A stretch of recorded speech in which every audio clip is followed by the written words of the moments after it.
Well, ladies and gentlemen, there are a lot of things in this world that are sexy. A lot of things that's sexy. But one of the things that's very sexy. That I like and he likes. We like it a lot is, we personally believe that reading is the new sexy. Reading is the new sexy. It really is, man.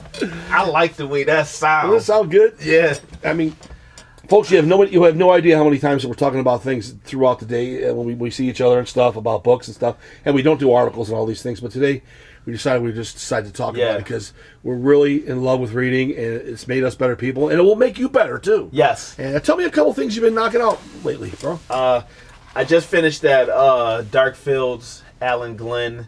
It was the one that was based on the Limitless movie. So, like, you know how much I love the Limitless movie. Yeah. We probably talk about that at some day, some point. Should. But the book is even better. I can imagine. Yeah. He's a very good writer.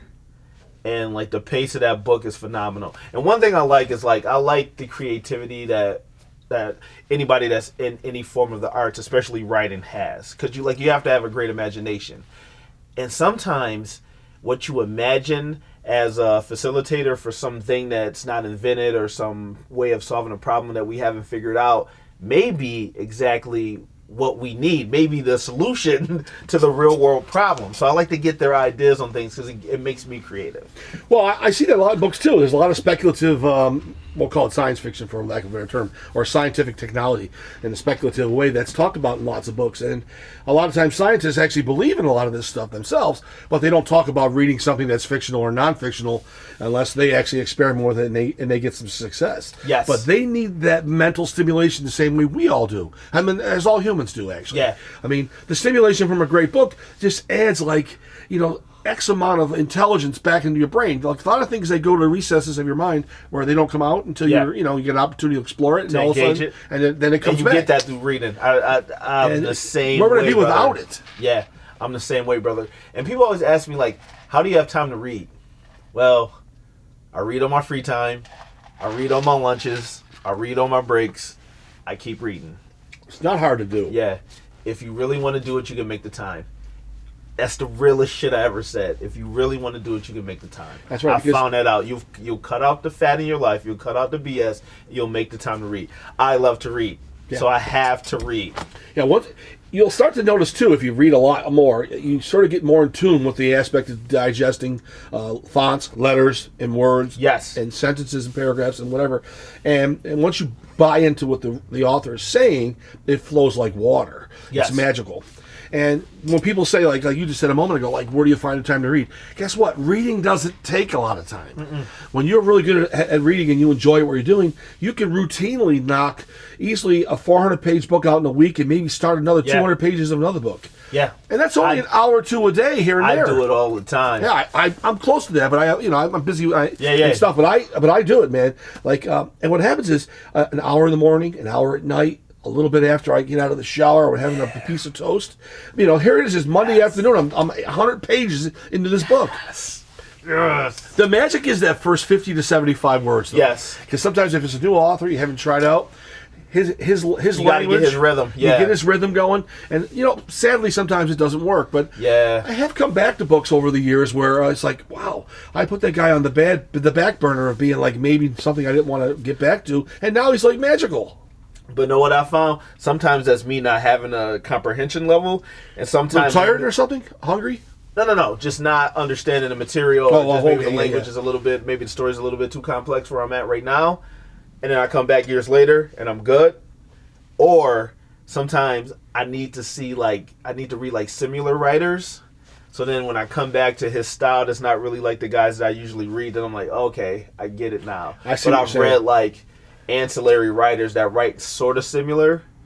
So then I reading enough of their books and coming back to that book, I'm like, okay, I get it. That's the two loopholes that I found. Well, I think I know exactly what you're saying. I think I experienced that myself too, but I've actually broken away from mixing up the genre, you might say. Okay. Like a lot of times, I'll get into a fictional groove. It might be a science fictional groove, or maybe a horror-based supernatural groove, or I'll get into a self-help groove, right? Yeah. I don't mix like a film biography, science fiction, science fact, global Saturn exploration with cameras in outer space. Never? No, not in that format. No, Dude, you gotta spike the punch. Well, yeah. That's how you get. I get wild creativity doing that. Well, I mean, I know what you're saying, but I just find I have a few different books that are always in different stages of being read at home. Okay. Because sometimes you do that sometimes. Hopefully, yeah, definitely. But I won't go I just, for some reason I can't. If I'm in the fictional world of the supernatural or the real high fiction, I can't mix a nonfiction book sometimes. I get it. It's just me. It's just my brain's wired. I get it. But I'll stick with if once I get in that groove where it's like it's like college type of books that people write, the thesis based books on research and whatever.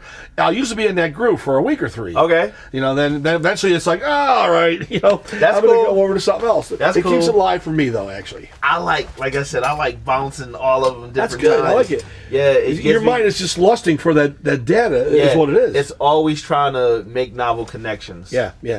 Well, I mean, look, you can't stop learning. We talked about it before. Your brain is just it's just grasping for more and more intelligence. It's like the organ needs data. You know? But at the same time, I was big into fantasy. You were? And sci-fi. Like sword and sorcery. Yeah, and sci-fi. Yeah. So like it's that escapism too. Like you can't count that out. Look at J.K. Rowling's the Harry Potter books. Yeah. Huge. Because it's escapism. You know, escapism in life, yeah. Yeah. Same function as a comic book. Yeah. Life is complicated enough. It's good. You need some good fiction every now and then. Yeah. And like when you get a really good writer and he's breaking down characters, you become better with people.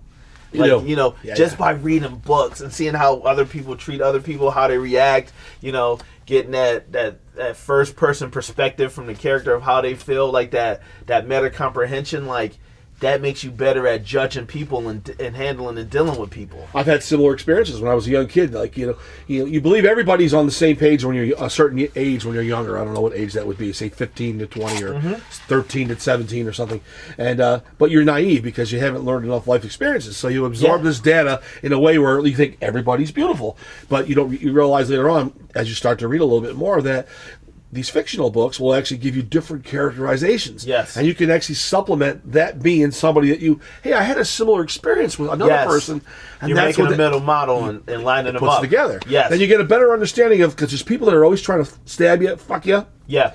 Take advantage of you, whatever it might be, family, whatever it might be. And you'll learn to be a better person because you can't throw everybody off the bridge or off the boat because they're bad. You just find different ways to cope with them and deal with them. No, 100%. And reading it, and that's what you do when you're in school. Like when your teachers are doing mathematics and science and all the stuff when you're in your grammar schools, you're still getting a chance to read classics.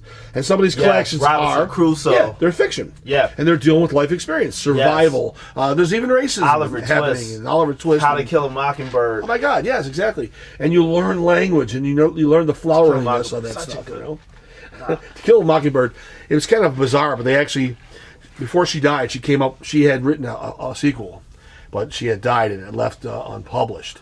And then when the sequel was published about 3 to 4 years ago, when it came out, it actually changed the whole perspective on things, and there was actually a lot more racism in the Gregory Peck character. Wow. And I said, well, I'm not accepting it because if she didn't release it, there must be a reason why it was never released. She had doubts about it. She didn't want to ruin the narrative. But some people out there do claim that that was the real story all along. I'm thinking, well, it could be possible, but if it is, guess what? I'm not going to worry about it because I didn't buy that book and I'm not buying into it. That's like people who love Scarface. They turn it off before he gets killed at the end. Click. Yeah. He kills Manolo and drives off into the sunset. I know, right? I mean, he almost holds those bad guys off for a little bit at the end there, but the inevitable, once they're in the building, going up the stairwell, he's done, man. Dude, I just bought a brand new copy just because I love it, and I've been talking about it, hyping up. I just bought a brand new copy of Interview with a Vampire. That's a good movie too. Yeah. Never read the book. The book is phenomenal. That's what I hear too. So if I haven't said this online yet, which I can't believe I haven't, I feel like I'm slacking. That's why this is a big episode, the reading episode. But so I was a voracious reader when I was a kid. Okay. Then got to high school, started hitting puberty, girls and shit, got out of reading, and I'll never forget. It was like my first year at Tops, and I was trying to get with this girl. And she was reading the second book, which was the Vampire Lestat, and I was like, oh, this girl's cute. What is that? What she's reading? You know, so I was asking her, I was like, yo, what's up with that book? Is it, you know, it was good. Not giving a shit about the book. She's like, yeah, it's good. So I'm like, maybe you should let me borrow it, whatever. So she let me borrow it. I had no intentions of really reading it. I just wanted to get with her, you know, have a reason to talk. But then I was like, I better read this book in case she asked me about it. Started going through the pages, got through a chapter. I did like five chapters the first day. Blew your mind. A couple days later, I finished it. I'm like, oh my God, this is way better than the movie. Went to Walden bookstore when they had it downtown. Bought the second book, The Vampire Lestat. I'm like, Jesus Christ, this is fucking great too. Then I just started picking everything up, and that got me back to reading to where I am now. That's very interesting. That one. Anne Rice did. Yeah. Well, that stuff is. She was a tough writer, man. She's phenomenal. She semi-influenced A.J. Rowling's too a little bit. You know, I mean, they're British women, I think, aren't they? Yeah. And there's a lot of that goes on. You know, when I was a younger kid, we used to have this thing where. In grammar school, like, you know, between like 3rd, 4th, 5th grade, I think it was the Scholastic Book Club. It used to come into school. Remember that? So, like, it was 15 cents or a quarter, and my mom would give me $1, and I'd have like 4 books and a little coloring book or something. And they were like easy mysteries or little slice of life stories, young kids, ghost hunting, whatever it might have been, you know. But I couldn't tell you the titles or anything, and I liked them. They were fun, but I didn't love them to death. But, you know, come around the late 60s and stuff, I really started getting more and more into books when my pops had the store. He first opened up. Like, that's dope. The first series of books that I really liked that really clung to me was science fiction.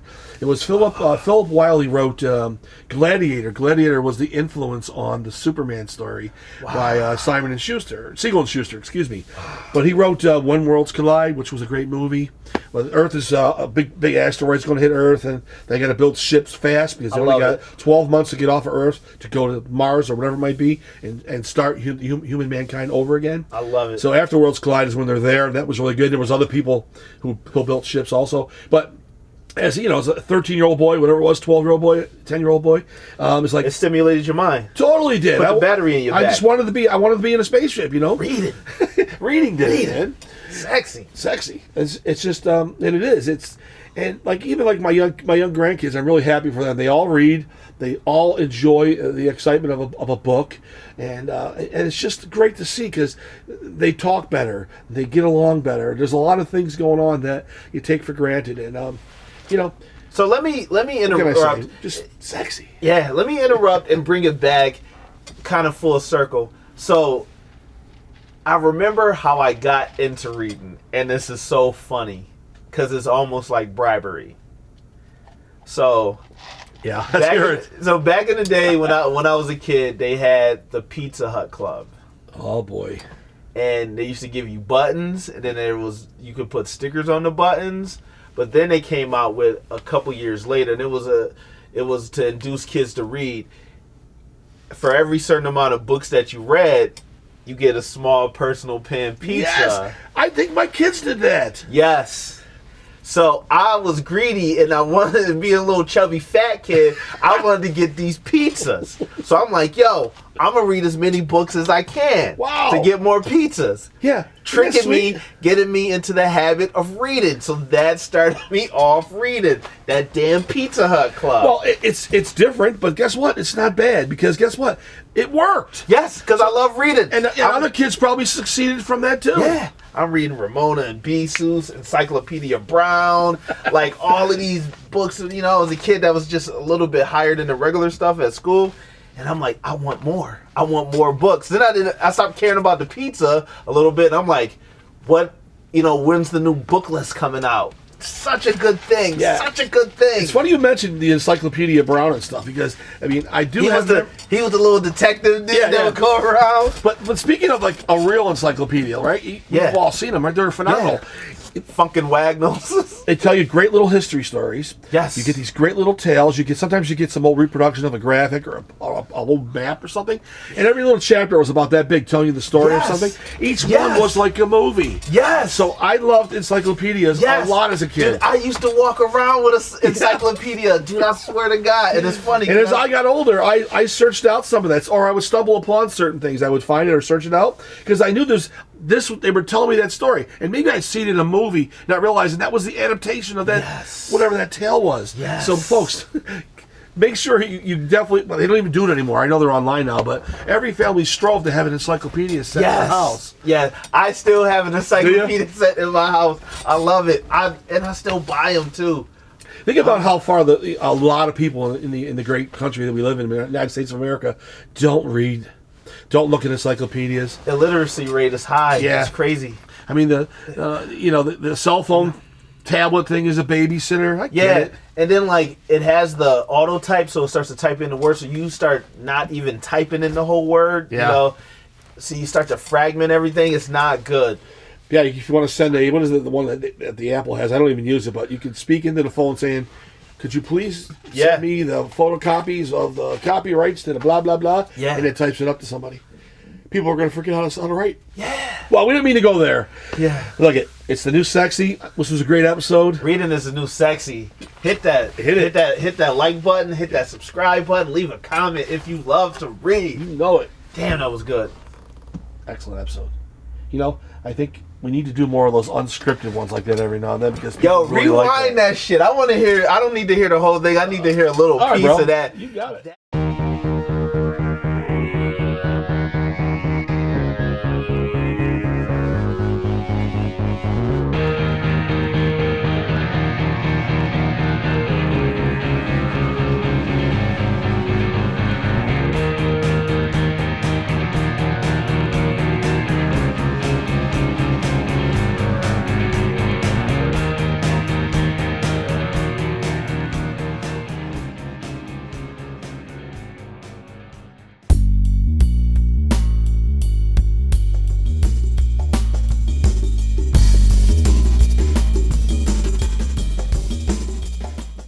The intensity is when the magic happens, because now they get to fully engage you.